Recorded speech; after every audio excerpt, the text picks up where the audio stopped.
CIDCO lottery 2024 मध्ये जे 26,000 घरांची लॉटरी निघालेली आहेत त्या बघा आता पुन्हा या लॉटरीला तिसऱ्यांदा मुदतवाढ देण्यात आलेली आहे. 10 जानेवारीपर्यंत आपल्याला पसंतीचं घर निवडता येणार आहे. बघा हे दैनिक लोकमतला आलेली बातमी आहे. सिडकोच्या महागृहमान योजनेतील घरांची नोंदणीसाठी दिलेली मुदत गुरुवारी संपत होती, पण तरी पण मंगळवारपर्यंत 1,20,622 ग्राहकांनी ऑनलाईन नोंदणी केलेली आहे. अर्ज नोंदणीसाठी फक्त 2 दिवस शिल्लक आहेत. विशेष म्हणजे सिडकोने घरांच्या किमती अद्याप जाहीर केलेल्या नाही, त्यामुळे अनेक ग्राहक संभ्रमात आहे. ही बाब लक्षात घेऊन अर्ज नोंदणीसाठी आणखी 15 दिवसाची मुदतवाढ म्हणजे 10 जानेवारीपर्यंत मुदतवाढ देण्याचा निर्णय सिडकोने घेतलेला आहे. बघा म्हणजे आता 10 जानेवारीपर्यंत आपल्याला पसंतीचे घर हे आपल्याला रजिस्ट्रेशन करता येईल.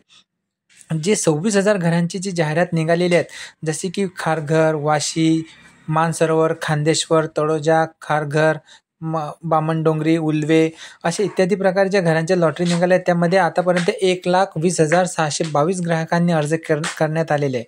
आणि हे सिडकोच्या माध्यमातून शहराच्या विविध नोडमधील 27 ठिकाणी 67,000 घरे बांधली जात आहे.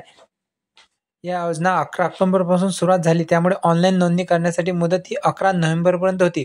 परंतु दिवाळीने त्यानंतर निवडणुकीच्या धामधुकीमुळे अनेकांना इच्छा असूनही अर्ज करता आलेले नाही. त्यामुळे आता ही जी अर्ज करण्याची प्रक्रिया हे वाढवण्यात आलेली आहे. तर आपल्याला 10 जानेवारीपर्यंत आपल्या पसंतीचे घर आपल्याला निवडता येईल. व्हिडिओ कसा वाटला कमेंटमध्ये नक्की सांगा. काही प्रश्न असेल तर कमेंटमध्ये विचारा. व्हिडिओला लाईक करा, चॅनलला सबस्क्राईब करा. धन्यवाद.